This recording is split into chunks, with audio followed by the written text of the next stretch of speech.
Hi guys! I don't know why I did that voice. But yeah, oh, someone's here. Who is it? I'm just gonna say it. I might cut out the video. Sorry if this is not something you want to hear. If you're young, probably turn away. The worst I'm gonna say is no. It's infuriating because how are you excusing someone's behavior simply because of routine? Hi guys, and welcome back to another Safe Space Sunday. We're going to be talking about healing from a breakup. We're going to be talking about self-esteem issues, imposter syndrome, kind of just like I'm just gonna talk. I'm actually going to discuss this one with you guys. So something that I really struggle with is, and something I've only kind of really realised recently, is I can't believe that somebody is attracted to me, or I base kind of my entire belief that somebody is attracted to me around sex. Sorry if this is not something you want to hear. If you're young, probably turn away from this point, but like, I'm going to be transparent about it. I have really low self-esteem, and the only way for me to believe that somebody is attracted to me is if there's tangible physical evidence in front of me. I really, like, even in my relationship, I really over-sexualized myself because that was the only way I could get that reassurance, or it was something like I was telling myself, you know, I'm really open about talking about sex because let's take away that stigma that women can't talk about it, you know. But perhaps it wasn't just that. Perhaps it was also I was saying this to sexualize myself, kind of stuff like that.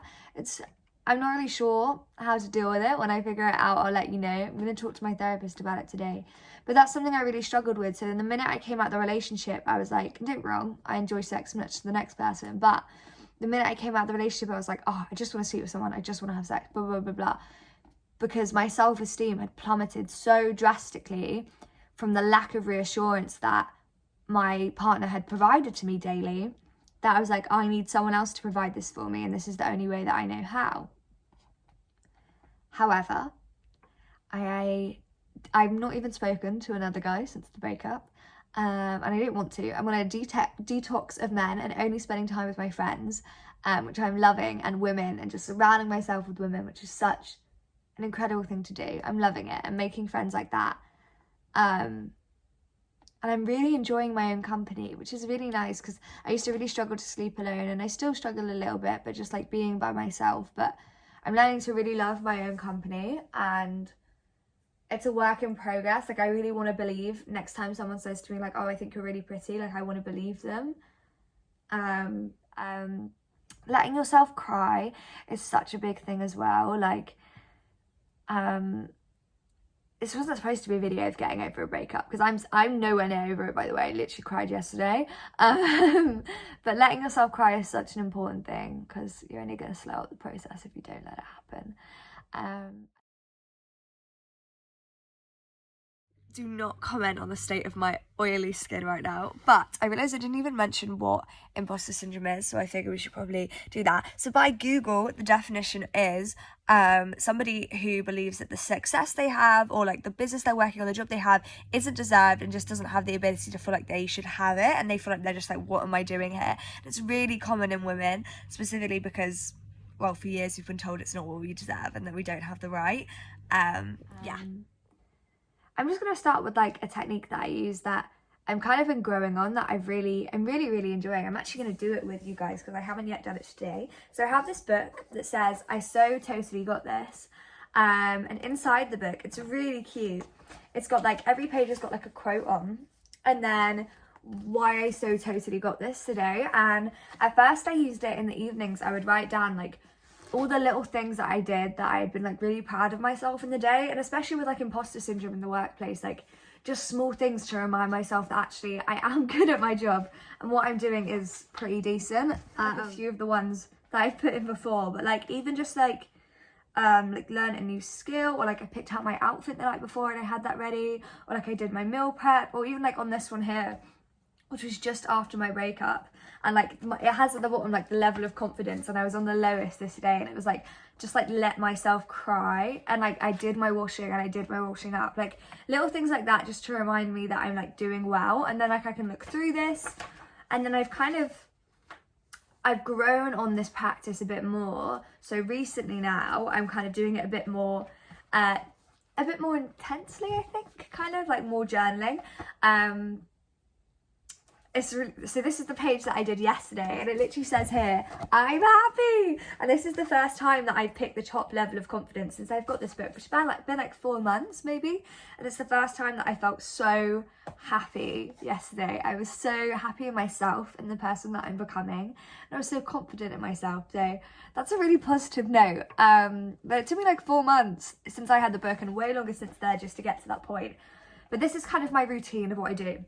Wake up in the morning, I'm scripting, I'm writing down my affirmations. And if you don't know what scripting is, it's kind of like writing down as if you are already living the life that you want to live. So like mine would be like, I'm really, really rich. I love my life. I'm living in LA. I'm living near the beaches. I'm a superstar. People love my music. Like writing down that you're already kind of doing that, or like I've collaborated with my favorite artist, or the hard work paid off, and just writing down that stuff, manifesting it, just kind of putting yourself in that mindset of being like, these dreams I have are actually attainable, and I'm gonna get that. And that just like positive little morning thing, because I'm someone that really struggles with feeling like I need to constantly be working 24/7 non-stop. If I'm not working for a single day, or I haven't done a music thing for a single day, I'm not working hard enough, I'm not good enough, I'm never gonna get there.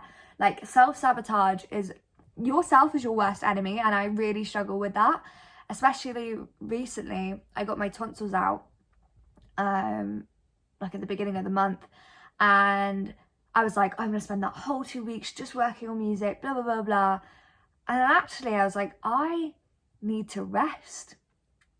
I need to lie in my bed and watch Netflix every day for 2 weeks, because I'm exhausting myself. And every day I'd be like, you're wasting your time. You could be working on your music right now, and you're not. You're wasting that time. You're holding yourself back. Actually, I needed to rest, and I'm still struggling with it. But even here, like being able to tell you guys, like I needed that time to chill out, because I looked so unwell. I'd lost so much weight. Like I was so stressed. I was so ill. I was like, I need time. I'm still struggling. I'm trying to give myself that time, but that's something I really struggle with. So if anyone's got any techniques for that, let me know. Morning. And then the evening, I split the page in half, and I do like why I so totally got this today, like what things I've done well, or like just kind of little things that I'm proud of. And then I kind of do like a what I'm grateful for page as well, because I think that's really important and really grounding, and just like things that I'm grateful for of the day, like whether it's friends, family, just having a roof over my head, like just little things that I'm grateful for. So this book has literally been one of my favourite things, and you don't need a book like this. You just need like a plain notebook, and you can separate it yourself. But yeah, this just goes up in my little hanging kind of plant thing up there, and then I get it down every morning and night. Well, not every, I'm gonna be honest, let's be real, not every morning and night. A lot of times I forget, or I'm just feeling like I'm not feeling it today, but the more often I do it, the better I feel about it. So I'd 100% recommend that. Is taking myself out to new experiences. So something that I love, which you guys know, is writing and music. Like that's my passion, that's what I want to do for the rest of my life, and like acting. And poetry is also something I really love. I got into it in my last year of college, where I created an anthology on the 7 different types, was it 7 or 9? I don't know, types of discrimination under the Equality Act of 2014. And I did poems on it, and I loved it so much, because I love writing. It's one of my favourite forms of kind of like therapy and expressing myself. So I took myself out to a poetry night for the first time in my life. It was pay what you can. I literally paid £2 because cost of living crisis, guys. I've got a little money. And it was in King's Cross. And you don't even have to perform your poetry. You can just go there and sit and watch other people, make new friends. You do like an exercise where everyone writes together, which is so fun. It was the most supportive environment I have ever been into. I felt so confident. And I was really nervous in the first place, right? Because I'm neurodivergent and I love making new friends, but sometimes new places, like I'd had my noise cancelling headphones all day. So when I took them off, I was like, oh my God, there's a lot of noise going on right now. I'm not really enjoying this environment. But actually, I can hear the birds chirping because I live in the woods. But actually, it was so nice. And I ended up meeting this girl who's from Michigan, but she's nannying in London at the moment. And she also loves writing and poetry. And I was like, new friends. I love making friends with women, especially powerful women, women who share the same mindsets of me. Like, I love it. And then yesterday we went out to, not yesterday, the day before, sometime on the weekend, we went out to the National Gallery in London, which is free, like, and we just spent the day like looking at art and just chatting and getting to know each other and just doing like little free things like that. Like, really, my friendships have never been stronger since I separated with my partner, which was something that was really important to me, and having like a group of people around me that I really trusted and that I felt like I really bonded with and who I knew would be there for me no matter what. And it's still something I'm struggling with because I feel like I give my entire all to people. Like, I'm one of those people, I don't know how to say this, but like I give everything and more that I could possibly give to every friendship and every relationship I have.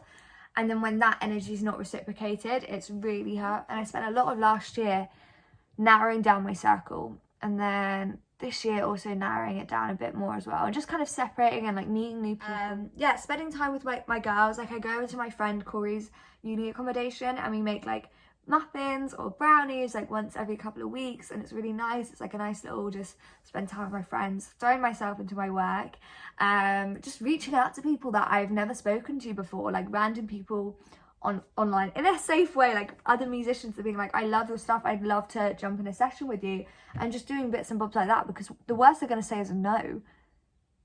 And once you get over that fear, it's such a huge thing. Like, just the opportunities that have risen because I've just been able to go out and talk to people has been crazy.